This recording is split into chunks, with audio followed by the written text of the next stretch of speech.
Good morning, my brothers and sisters. Are you ready to be of service? Matthew 5:8 says, "Blessed are the pure in heart, for they shall see God." So what is pure? It means clean, without blemish. A pure object, as is used, the same word is used in Revelation, for an object.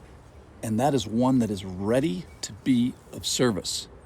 So it's done with significant obstacles to be in the state of readiness. Hearts don't start out purely. Have you ever met a 2.5-year-old? The process begins. A clean plate is one that's ready to be of service.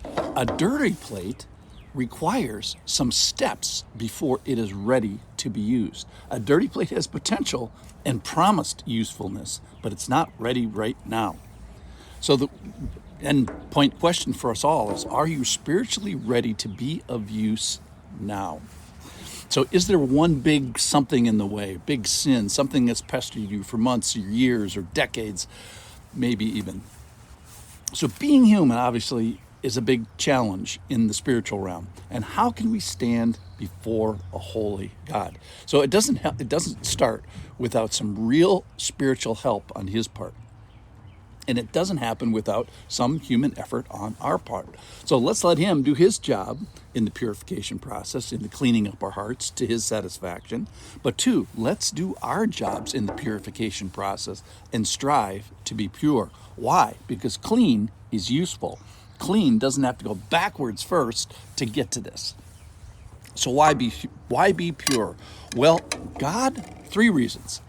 God likes it, you'll like it, and other people will like it. All right, so why be pure? God likes it. That's first of all. Being clean before God. So what is the heart of man before God? Now, you're not going to like this, but in one word, it's evil. And it's disturbing. It's undoing to us. So we're all like Jeffrey Dahmer in comparison to what? To him, to the holiness of him. We are not holy. We're separated. So to be pure before God then means that God has done a great work, a great work in us. So he did an effort to wash and cleanse and make me right in a way that I never could do. So I stand before God and I am seen as clean before him. So I think a pure person, realized that he might have made some steps in the work of getting to purity, because nobody ends up with the beatitude characteristics: poor in spirit, mourning, being meek of heart, being righteous seeking, being merciful, without some human effort, but also without the great efforts of God. So being pure does not happen by accident. But let's keep the main thing. That is that God has been the great mover to make us pure.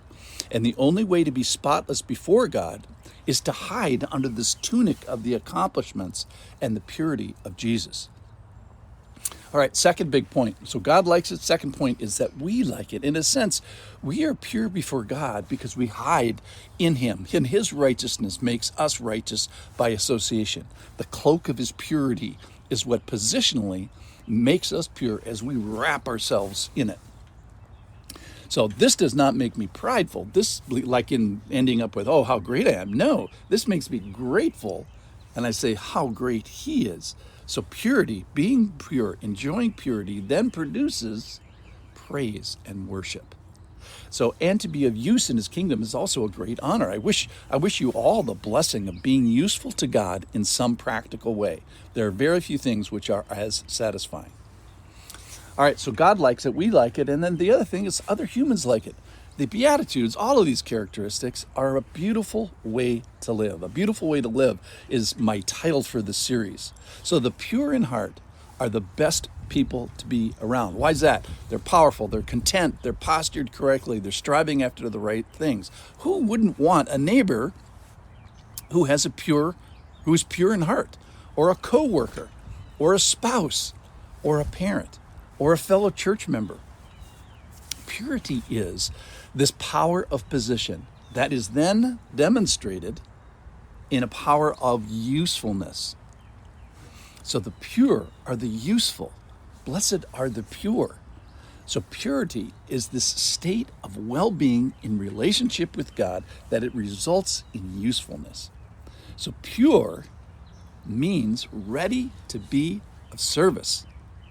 It means we've got some stuff that we have previously taken care of so that I'm ready to go with God. So why be pure? Well, God likes it, you'll like it, and other people around you will like it. So as we close, maybe you'll ask God, Lord, how can I be of service to you? And he might answer you, be pure of heart. Be ready to go. Blessed are the pure in heart. The useful are the pure, the ones who have been cleaned up. So purity means ready to be of service. Tomorrow, how do I get to purity? Thanks for listening.